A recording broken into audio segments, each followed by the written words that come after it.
உன்னோடுதான் என் ஜீவன் ஒன்றாக்கினான் நம் தேவன். நீதானம்மா என் தாரம் மாறாதம்மா என் நாடும் இந்த நேசம் பாசம் நாடும் வாழ்க. அப்பாடி, ஒரு வழியா அழகா கோலம் போட்டு முடிச்சிட்டேன். இது நான் போட்ட கோலம் தானான்னு எனக்கே ஆச்சரியமாலாம் இருக்கு. இலக்கியா, நீ பெரிய ஆர்டிஸ்ட் தான் போ. நானும் இந்த மார்கழி மாசம் ஆரம்பிச்சதுல இருந்து அழகா ஒரு நாளாவது எந்திரிச்சு கோலம் போடணும்னு நினைச்சுக்கிட்டே இருந்தேன். ஆனா என்ன பண்றது, தூக்கம் அப்படி வருது, கண்ணே முழிக்க முடியல. அதான் என்ன ஆனாலும் சரி, இன்னைக்கு எந்திரிச்சு இப்படி கோலம் போட்டுறணும்னு ஒரு முடிவோட எந்திரிச்சிட்டேன். பரவாயில்ல, எல்லா நாளும் பண்ண முடியலனாலும் என்னைக்காவது முடிஞ்ச அன்னைக்காவது பண்ணுவோம். எல்லா நாளும் எனக்கு முன்னாடியே எங்க வீட்டுல எல்லாரும் எந்திரிச்சு துருன்னு ஏதாவது செஞ்சுக்கிட்டு இருப்பாவ. இன்னைக்கு ஒரு ஈ காக்காவையும் காணும். நம்ம அழகா கோலம் போட்டதை 4 பேர்கிட்ட சொல்லி பெருமைப்படலான்னா யாரும் இன்னும் எந்திக்கல. சரி பரவாயில்ல, என்ன எந்திரிக்காமையா போயிட போறவ, அவைய எந்திரிச்ச பிறகு இதெல்லாம் காட்டிக்கிடுவோம். காலேஜும் லீவு தான், வேற நமக்கு என்ன வேலை இருக்கு? ஒரு வேலையும் இல்லை. இப்பதான் 5:15 ஆகுது. கோலப்பொடியெல்லாம் டப்பால எடுத்து வச்சுட்டு போய் நல்லா உறங்குவோம். அதான் நமக்கு இன்னைக்கு வேலை. ஒவ்வொருத்தரா எந்திரிக்கட்டும், வேறவும் முழிச்சுக்கலாம். சரி, எலும்பி உள்ள போவோம்.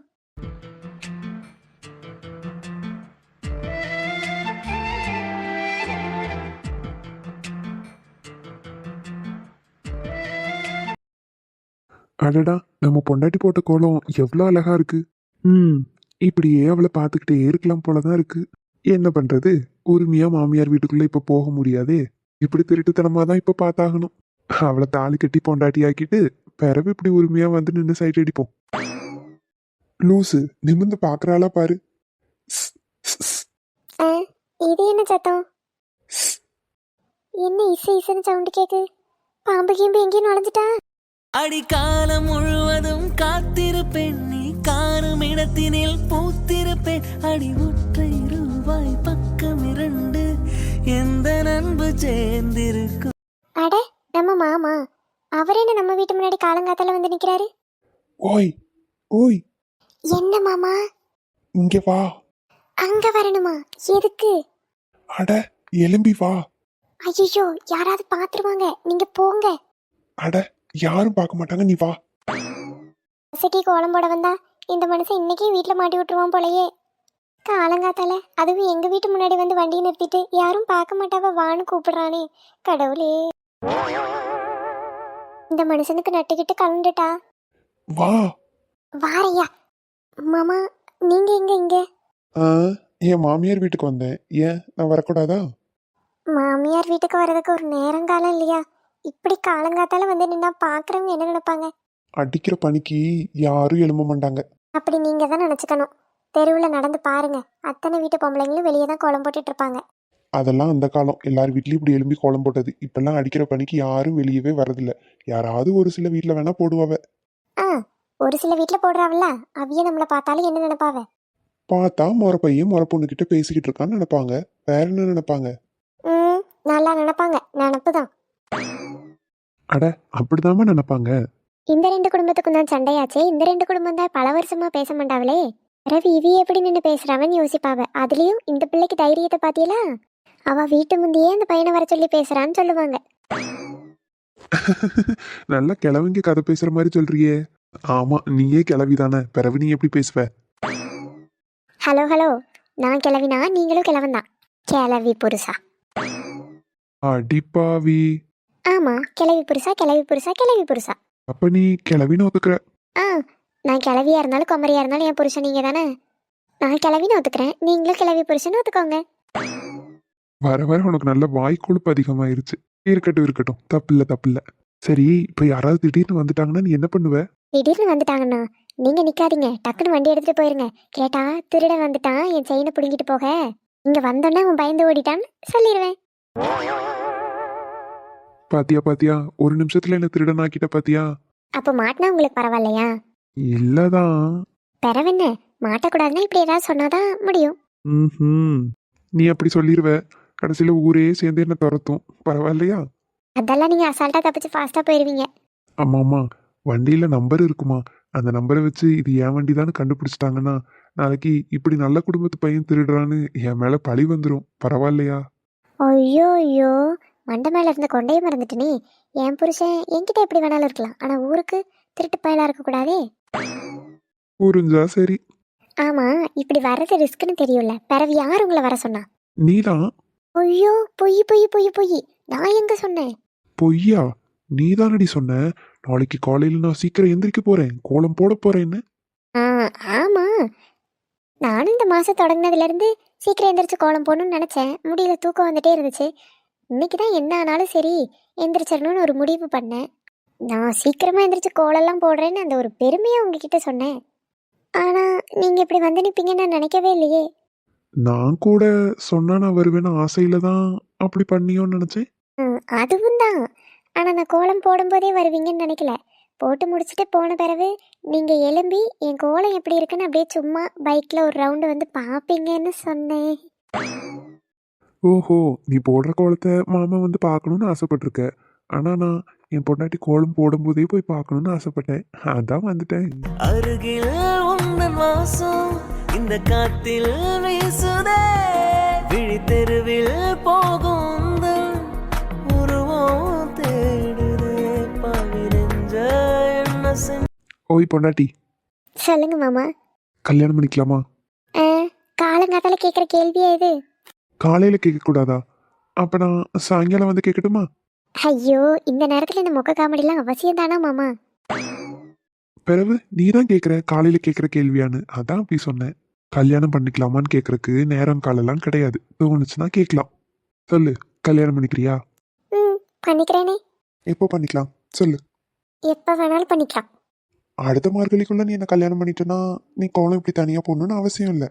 ஏன், நீங்களே போட்டு கொடுத்துருவீங்களா? எனக்கு கோலம்லாம் போட தெரியாது, ஆனா நானும் உன் கூடயே எழும்பி வந்துடுவேன். நீ கோலம் போடு, அதுக்கு கலர் எல்லாம் நான் அழகா கொடுப்பேன், உனக்கு ஹெல்ப் பண்ணுவேன், சரியா? ஆ, நான் கோலம் போட்டா கலர் கொடுப்பீங்கிறதுக்காகலாம் கல்யாணம் பண்ணிக்க முடியுமா? பிறகு வேற எதுக்காக கல்யாணம் பண்ணிக்கணும்? ஏன் எதுக்குன்னா தெரியாது, ஆனா கல்யாணம் பண்ணிக்கணும், அவ்வளோதான். உனக்கும் படிப்பு சீக்கிரம் முடிய போகுது, முடிஞ்சோடனே கல்யாணம் பண்ணிக்குவோம், சரியா? அடுத்த வருஷம் இந்நேரம் நீ நானும் புருஷன் பொண்டாட்டி. சரிங்க மாம்ஸ். சரி, கிளம்புறீங்களா? பாத்தியா பாத்தியா, வீட்டுக்கு வந்து மாமனை இப்படி விரட்டலாமா? விரட்டக்கூடாதுதான், ஆனா என்ன பண்றது, சூழ்நிலை அப்படி இருக்கு மாமா. யாராவது பார்த்தா பிரச்சனை ஆயிரும்ல. Please please please please. என் தங்கம் இல்ல, என் செல்லம் இல்ல, என் வயிறுக்குட்டி இல்ல. காரியம் ஆகணும் தான் நல்லா கொஞ்சிரியே. கிளம்புறேன் கிளம்புறேன். கிளம்புறதுக்கு முன்னாடி என் பொண்டாட்டிக்காக ஒரு விஷயம். என்ன விஷயம்? இப்ப பாரு, கண்ணு மூடு கண்ணு மூடு. ஏய், முடியாது. எங்க வீட்டு முன்னாடியே வந்து என்ன பண்றீங்க நீங்க? சி, என் நேரம் பார்த்தாலும் அதே நினப்பிலேயே தெரியவ. ஓ, அப்ப அது இல்லையா? சாரி மாமா. லூசு லூசு, கண்ணு மூடு. மாமா, உங்களை நம்பிதான் கண்ணை மூடிருக்கேன். கண்ணை திறக்கறதுக்குள்ள விட்டுட்டு ஓடிடாதீங்க. அப்படிலாம் பண்ண மாட்டேன். இப்ப கண்ணை தர. மழை மழை என் உலகத்தில் வருகின்ற முதல் மழை, நீ முதல் மழை. அலை அலை என் இதயத்தில் அடிக்கின்ற முதல் அலை, நீ முதல் அலை. என்ன திண்மை என்ன வன்மை, எந்த பெண்ணும். மாமா, என்ன மாமா இது? நான் நினைக்கவே இல்லை. என் பொண்டாட்டிக்கு இப்படிலாம் பண்ணி சந்தோஷப்படுத்தணும்னு தோணுச்சு, அதான் பண்ணேன். பிடிச்சிருக்கா? ரொம்ப பிடிச்சிருக்கு. Love you. Love you too மாமா. சரி தங்கம், நான் கிளம்புறேன், யாராவது பார்த்துருவாங்க. நீ கோலம் போட்டது போதும், தினமும் இப்படியெல்லாம் போட்டு உடம்புக்கு எடுத்துக்காத. பனி எப்படி பெய்யுது பாத்தியா? வீட்டுக்குள்ள ஒழுக்கமா இரு, சரியா? சரி மாமா. நீங்களும் கோலம் பார்க்குறேன்னு தினமும் யார் வீட்டுக்காவது இப்படி போகாதீங்க. பேசுவடி பேசுவ. நான் என்ன தினமும் எல்லாரும் போடுற கோலமும் பார்த்துட்டா திரியிறேன்? அதான் எனக்கு வேலை. பொண்டாட்டி போட்ட கோலத்தை பார்க்கறதுக்காக தான் நம்ம மெனக்கிட்டு வந்தேன். சரிங்க சரிங்க. சரி, எல்லாத்தையும் எடுத்துட்டு உள்ள ஓடு ஓடு, நானும் வீட்டுக்கு போறேன். பாய். பாய் மாமா. அம்மா தாயே, இன்னும் எவ்வளோ நாள் தான் நான் இந்த கஷ்டத்தெல்லாம் அனுபவிக்கணும்னு என் தலையெழுத்தில் எழுதியிருக்குன்னு எனக்கு தெரியல. 22 வருஷம் நான் என் பிறந்த வீட்டில் அவ்வளோ சந்தோஷமாக இருந்தேன். இப்போது என் புகுந்த வீட்லேயும் நான் சந்தோஷமாக தான் இருக்கேன். ஆனால் என் பிறந்த வீட்டுக்கு என்னால் நிம்மதியாக போய் ஒரு நாள் இருக்க முடியல. எங்கள் அம்மா என்னை ஆசாசியாக 23 வருஷம் வளர்த்தாங்க. நான் என்னைக்கு என் மனசுக்கு பிடிச்சி ஒருத்தரை விரும்புகிறேன்னு சொன்னனோ அன்னையிலேருந்து எங்கள் அம்மா என்னை அடியோடு வெறுத்துட்டாங்க. ஆரம்பத்தில் நான் இது இப்படி தான் இருக்கும், போக போக சரியாயிரும்னு நினச்சேன். ஆனால் அது என்ன பண்ணாலும் சரியாகாது போல. எனக்கு கல்யாணம் ஆகியே 1 வருஷம் கிட்ட ஆயிடுச்சு. ஆனால் இருந்தும் எங்கள் அம்மா என்கிட்ட பேச மாட்டேங்கிறாங்க. அது எனக்கு ரொம்பவே கஷ்டமாக இருக்குது. நான் வீட்டுக்கு போனாலும் என்ன பெருசாக வான்னு கூட சொல்ல மாட்டேங்கிறாங்க. நான் அங்கே இருந்தாலும் யாரோ வேண்டாத விரோதி வந்துட்ட மாதிரி தான் என்கிட்ட இருந்து ஒதுங்கி ஒதுங்கி போகிறாங்க. அதெல்லாம் பார்க்கும்போதே எனக்கு ரொம்ப சிரமமாக இருக்குது.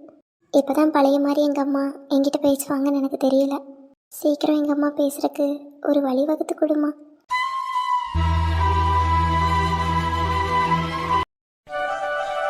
ஏண்டி என்ன முந்தையே வர சொல்லிட்டா? நான் எவ்வளோ நேரமாக வந்து காத்து கிடந்தேன் தெரியுமா? நான் கரெக்டாக தான் வரணும்னு நினச்சேன். டிரைவர் கொஞ்சம் வீட்டுக்கு வர்றதுக்கு லேட் ஆயிட்டு. அதான் நீ எப்போ தான் சொன்ன நேரத்துக்கு சொன்ன இடத்துக்கு வீட்டுக்கு வந்திருக்க ஒழுங்கா. சாக்கு போக்குக்கு ஒன்றும் குறைச்சலே கிடையாது. சரி விடு, வா போய் சாமி கும்பிடுவோமா? போலாமே. பூஜைக்கு தேவையானது ஒன்றும் வாங்கலை. அதை பாரு, நீ ஃபோன் பண்ணிகிட்டே இருந்தியா? நீ ரொம்ப நேரமாக வெயிட் பண்ணுறியங்கிற வேகத்தில் அதையே மறந்துட்டு வந்துட்டேன். சரியா போச்சு போ. அதை வெளியே கடை இருக்கும்ல, வா 2 பேரும் போய் வாங்கிட்டு வருவோம். போகலாம் வா. அப்பாடா, நல்லபடியாக சாமி கும்பிட்டாச்சு. இப்போ சேகரனுக்கு ஃபோன் போட்டால் அவைய வரதுக்கும் நம்ம வெளியே போகிறதுக்கும் கரெக்டாக இருக்கும். அங்கே நிற்கிறது நம்ம அம்மா மாதிரி இருக்கு. நம்ம அம்மாவே தான். கோயிலுக்கு வந்திருப்பாங்க போல. அம்மா மட்டும்தான் வந்தாங்களா? அப்பா தம்பி எல்லாரும் வந்திருக்காங்களான்னு தெரியலையே. சுற்றி அப்பா தம்பி யாரையுமே காங்கலை. அம்மா பக்கத்தில் யாரும் நிற்கிறாங்களே. அம்மாவுக்கு தெரிஞ்சவங்களா இருப்பாங்கன்னு நினைக்கிறேன். ஒருவேளை அவங்க கூட வந்திருப்பாங்களோ? வந்தாலும் வந்திருப்பாங்க. வேண்டாம், நம்ம போய் இப்போ முன்னாடி நின்னாலும் அம்மா கோவம் தான் படுவாங்க. என்கிட்ட பேச மாட்டாங்க. காலையிலேயே எழும்பி சந்தோஷத்தோட கோயிலுக்கு வந்திருப்பாங்க. நான் போய் அவங்க முன்னாடி நிற்கிறனால அவங்க சந்தோஷம் கெட்டு போக வேண்டாம். நம்ம இங்கேருந்தே அம்மாவை பார்த்துட்டு இப்படியே கிளம்பிடுவோம். அவங்க எந்த சந்தோஷத்தோடு வந்தாங்களோ அப்படியே சாமி கும்பிட்டுட்டு போகட்டும்.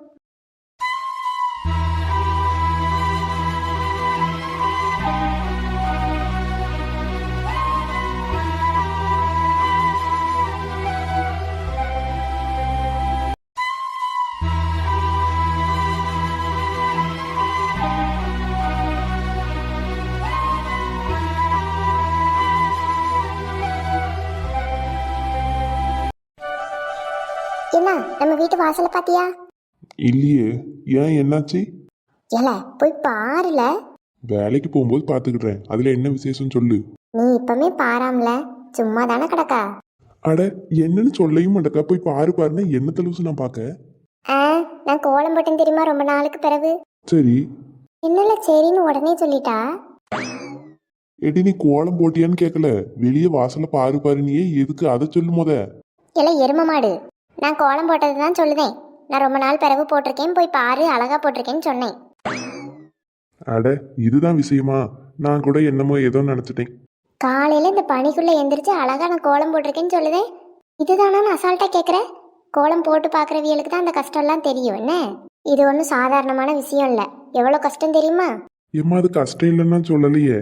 நீ சொன்னதை பார்த்து வேற என்னமோன்னு நினைச்சிட்டேன். இந்த வீட்டுக்காக ஒரு வேலையை செஞ்சா யாரும் நம்மளை மதிக்கவே மாட்டேங்கிறாவ. இதுக்கு தான் நம்ம வேலையே செய்யக்கூடாது போல. சை, நீ கோலம் போடணும்னு இப்போ உன்னை யாரு சொன்னா? என்னைக்கும் இல்லாத திருநாளா இன்னைக்கு என்ன திடீர்னு? மார்கழி மாதம் எல்லார் வீட்லேயும் அழகழகா கோலம் போடுதாவல்ல, அதான் எனக்கும் பார்க்க ஆசையாக இருந்தா இன்னைக்காவது எப்படியாவது எலும்பி போடணும்னு நினச்சிட்டே இருந்தேன்.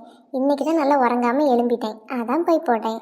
மற்ற நாளில் அம்மா சீக்கிரமே எந்திரிச்சு அந்த வேலை இந்த வேலைன்னு செய்வாவே. இன்னைக்கு யாருமே எலும்பலை, அது நான் ஒத்தைக்கு போய் தனியாக போட்டேன். சரி, எப்படியும் என் தங்கச்சிக்கு நல்ல புத்தி வந்திருக்கு. போடு போடு, நான் பிறகு போய் பார்த்துட்டு உன்னை வந்து பாராட்டுறேன். இன்னும் ஒன்றும் பண்ணாண்டாம்ப்பா. பாராட்டி உனக்கு பரிசு கொடுக்கலாம்னு தான் நினைச்சேன். உண்மையாவா? என்ன பரிசு கொடுப்பா? முன்னாடியே சொன்னா நல்லாயா இருக்கும், கொடுக்கும்போது பாரா. உன்னை பற்றி தெரியாதா? பார்த்துட்டு வந்து 2 கை தட்டுவேன், கேட்டா இதான் பரிசு, அண்ணனோட கை தட்டு தான் உனக்கு பரிசுன்னு சொல்லுவேன். பாத்தியா பாத்தியா, அண்ணனோட பரிசை வேண்டாம்னு அலட்சியம் பண்ற பத்தியா? எத்தனை பிள்ளைகள் இந்த மாதிரி அண்ணன் கிட்ட இருந்து பரிசு கிடைக்காம இருக்காவ தெரியுமா? ஏன் போல என்ன காலங்கத்தால் 2 பேரும் கைமையன் இருக்கியலே, எதுக்கு? உங்க மவன் தான், அவன்கிட்டயே கேளுங்க எதுக்குன்னு. அவன்லாம் எதுவும் செய்ய மாட்டான், நீ தான் ஏதாவது வம்பளுத்திருப்ப. ஆமா, எப்ப பாரு என்னையே குறை சொல்லுங்க. ஏமாட்டி என்னாச்சு? ஏம்மா, நான் ஒண்ணுமே செய்யலமா. தெரியுமாக்கா, நீ ஒன்றும் செஞ்சிருக்க மாட்ட, அவ தான் ஏதாவது பண்ணியிருப்பா. இப்படிப்பட்டவியலுக்காகலாம் நான் பாடுபடுறேன் பாருங்க, என்ன சொல்லணும். அம்மாடி என்ன பாடுபட்டா அப்படி? ஏம்மா அவ கோலம் போடணும்னு நினைச்சிட்டே இருந்தாலாமா, இன்னைக்கு தான் உறக்கம் இல்லையா, அதான் போய் கோலம் போட்டிருக்காளாம். அதை போய் பாரு இப்பமேன்னு சொன்னான். நான் பிறகு பார்த்துக்கிடுறேன்னு சொன்னேம்மா. இதுக்கு போய் என்ன ஏசிட்டு கிடக்காமா? கேட்டி அவன் தான் பிறகு பார்க்கன்னு சொல்லுதாம்ல, இதுக்கெல்லாம் ஏசுவியோ? ம், நான் ஏசவே இல்லாமல் போய் சொல்லுதான். அவன் சொல்கிற எல்லாத்தையும் நம்புங்க, நான் சொல்கிற எதையுமே நம்பாதிய. ஐயோ ஐயோ, இந்தாங்க 2 பேரும் காப்பி எடுத்து குடிங்க. தாரணி இன்னும் முழிக்கலையே மக்கா? அவளுக்கும் சேர்த்து தான் காப்பி போட்டேன். இங்கே நீங்கள் 2 பேரும் உட்காந்து பேசிகிட்டு இருந்ததை பார்த்தேன். அதான் சரி உங்கள் 2 பேருக்கும் ஊற்றி கொண்டு வந்தேன். மேடம் எல்லாம் காலையிலேயே முழிச்சு எந்திரிச்சு குளிச்சு ரெடியாகி கோயிலுக்கு போயிட்டாவ. கோயிலுக்கு போயிட்டாளா? தனியாவா போனா? நீயும் கூட கூட்டிகிட்டு போயிருக்கலாம் இல்லையா? எங்கம்மா, நேற்று ராத்திரியே காலையில கோயிலுக்கு போறேன்னு சொன்னான். சரி என்னையும் எழுப்பு, நானும் எழும்பி உன்னை கூட கூட்டிட்டு போறேன்னு சொல்லிட்டேன். பிறகு நேற்று ராத்திரி கொஞ்சம் உறக்கம் இல்லாம அங்கேயும் இங்கேயும் சுத்திட்டு கிடந்தேன். அதை அவ பார்த்தா. பிறகு லேட்டா தான் உறங்கினேன். அதனால காலையிலேயே மேடம் எழும்பி என்னை எழுப்பையே இல்லை. ராத்திரிக்கே சரியா உறங்களே எதுக்கு நேரமா எழுப்பிட்டுன்னு என்னை எழுப்பாம அவளே கிளம்பி போயிட்டா. நான் முழிச்சு பார்க்க என் பக்கத்துல ஒரு லெட்டர் எழுதி வச்சிருக்கா. வீட்டில் யாரும் எந்திக்கல, அதனால நான் யார்ட்டையும் சொல்லல, ஒன்றும் கவலைப்படாதீங்க, சேகரன் ஆட்டோலயே போயிட்டு ஆட்டோலயே வந்துருவேன் அப்படின்னு எழுதி வச்சுக்கிட்டு போயிருக்கா. அவ்வளோ அக்கறை உள்ளவன் காலையிலே எழும்பி என்னம்மா கிளம்புவோமா என்ன ஏதுன்னு கேட்டிருக்கணும். நல்லா நீ கும்பகாரண மாதிரி தூங்கியிருப்ப. அதையே எழுப்பி தான் பார்த்துருப்பாவ, நீ எழும்பாம இருந்திருப்ப. அதனால தான் உன்னை விட்டுட்டு போயிட்டாவ. இப்போ நான் உங்ககிட்ட இதை கேட்டனோ, உன்னை இங்கே உன் கருத்தை பதிவு பண்ண சொல்லி யாரும் சொல்லலையே. யாரும் சொன்னாலும் சொல்லலைனாலும் நான் சொல்லுவேன். என்ன? காப்பியா குடி, காப்பியா குடி. ம், குடிக்க எனக்கு தெரியும், நீ குடி. அண்ணி வந்துட்டாவ? வாமா தரணி, கோயிலுக்கு போயிருந்தியோ? ம், ஆமாத்த, கோயிலுக்கு தான் போயிருந்தேன். தனியாக போகிறதுக்கு அரவிந்தையும் கூட கூட்டிகிட்டு போயிருந்துருக்கலாம் இல்லைம்மா? அவர் ராத்திரியெல்லாம் உறங்கியே இல்லை, அங்கேயும் இங்கேயும் அலம்பிகிட்டே கிடந்தாரா. சரி ராத்திரியே உறக்கம் கேட்டுட்டு இல்லத்தே, அதான் காலையிலேயும் எதுக்கு எழுப்பணும்னு சொல்லி அப்படியே போயிட்டேன். ஆமாத்தே, வீட்டுக்கு வாசல்ல வெளியே அழகாக கோலம் போட்டிருக்கு. யார் போட்ட கோலம் அது? நீங்களா போட்டியே? நான் காலையில் கிளம்பும்போது கோலம்லாம் எதுவுமே இல்லையே. அண்ணி அண்ணி, அது அம்மெல்லாம் ஒன்றும் போடலை, நான் தான் போட்டேன். நல்லா இருக்கா? ம், சூப்பராக இருக்குமா. நீங்கள் மட்டும்தான் அண்ணி இந்த கோலத்தை பார்த்து நல்லா இருக்குன்னு சொல்லியிருக்கியே. இதோ இங்கே இருக்கானே உங்கள் புருஷன், அவன் இன்னும் போய் பார்க்கவே மாட்டேக்கான். போலன்னு சொன்னாலும் பிறகு பார்க்கேங்க. எங்கள் அம்மையும் பார்க்கவே இல்லை. நீங்களும் பார்க்கலையாத்தே? இல்லைம்மா, நான் இப்போ தான் எலும்பினேன். நேரம் ஆயிட்டா, சரி பிறகு வாசல்லாம் கூட்டிக்குவோம், சமையல் வேலையை பார்ப்போன்னு நேராக அடுப்பங்கரைக்கு போயிட்டேன். இப்போ தான் இவ உட்காந்து நான் போட்டேன் பாருங்க பாருங்கன்னு சொல்லிட்டு கிடக்கா. நல்லா போட்டிருக்கே இலக்கியா. தேங்க்ஸ் அண்ணி. நல்லா இருக்குதே, போய் பாருங்க. இன்னைக்கு என் வீட்டில் உள்ளவியலுக்கெல்லாம் என்ன ஆச்சுன்னு தெரியலையப்பா. ஒருத்தி என்னடான்னா காலையிலேயே எழும்பி கோலம் போட்டிருக்கா. என் மருமவ நீ என்னடனா காலையிலேயே எழும்பி கோயிலுக்கு போயிட்டு வந்திருக்கா. ரொம்ப நாளாக போகணும்னு நினச்சிட்டே இருந்தேன். அதான் சரி எதுக்கு தள்ளி போட்டுட்டேன்னு போயிட்டேன். நல்லதுதான் மக்கா. சரி நீயே கோயிலுக்கு அங்கே இங்கேன்னு போயிட்டு வந்து அசதியாக இருப்பல்ல, நீ போய் ரெஸ்ட் எடு. என்னம்மா பிறகு வேலைக்கு கிளம்பணும்ல, நேரம் ஆயிரும். நான் போய் சமையல் வேலையெல்லாம் பார்த்துக்கிடுறேன். என்ன? ம், சரிங்க தே. ஏன் அண்ணி, உங்கள் ஸ்கூலில் ஸ்டூடெண்ட்ஸ்க்குலாம் லீவ் விட்டாலும் உங்களுக்கு மட்டும் ஏன் லீவ் தர மாட்டேக்காவே? எனக்கு தெரிஞ்சு இன்னும் ஒரு 2 நாள் மட்டும் வைப்பாங்கன்னு நினைக்கிறேன். நியூ இயர்க்கு அப்புறம் அந்த ஒரு 2-3 நாள் லீவ் கொடுப்பாங்கன்னு தான் நினைக்கிறேன். பார்ப்போம். ம், சரி அண்ணி.